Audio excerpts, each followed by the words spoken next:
Now, a new study has revealed that air pollution increases the risk of pregnant women having smaller babies. That's according to research published by the US-based journal Environmental Health Perspectives. The largest study of its kind gathered data from more than 3 million births in 9 countries from the mid-1990s to the late 2000s.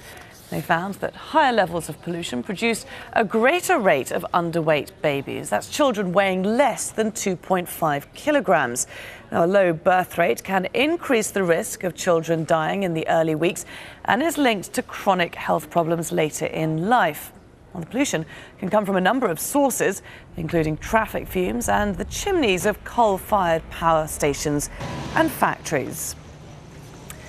Well, for more on this, we're joined by Ahmed Faiz-Bakr. He's a paediatrician at the Al Ahli Hospital here in Doha. I mean, a lot of people are going to be pretty upset by the findings of this study. Is there reason for every pregnant woman to be alarmed?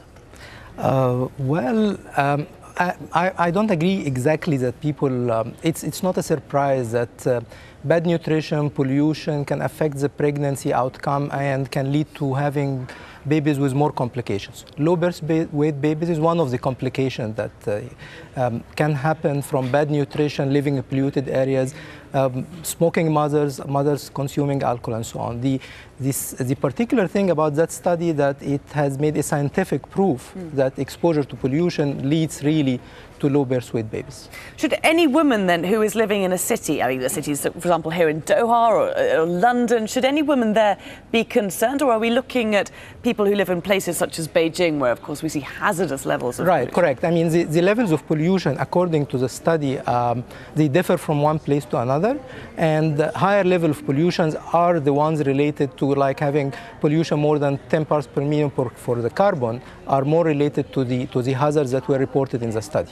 But not any type of city life, but as you said, highly polluted areas are more linked to that.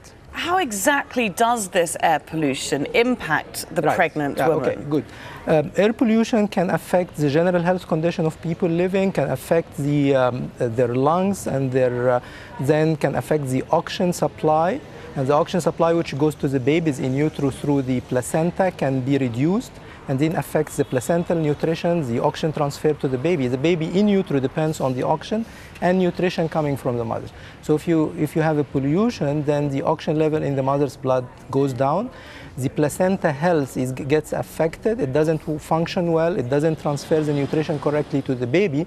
So the baby doesn't get the necessary nutrition and oxygen needed for normal growth. And then they don't grow well. It's not only the weight. The weight is only a factor, but it means that all the organs did not develop or grow normally, so they don't function normally later on in life as well.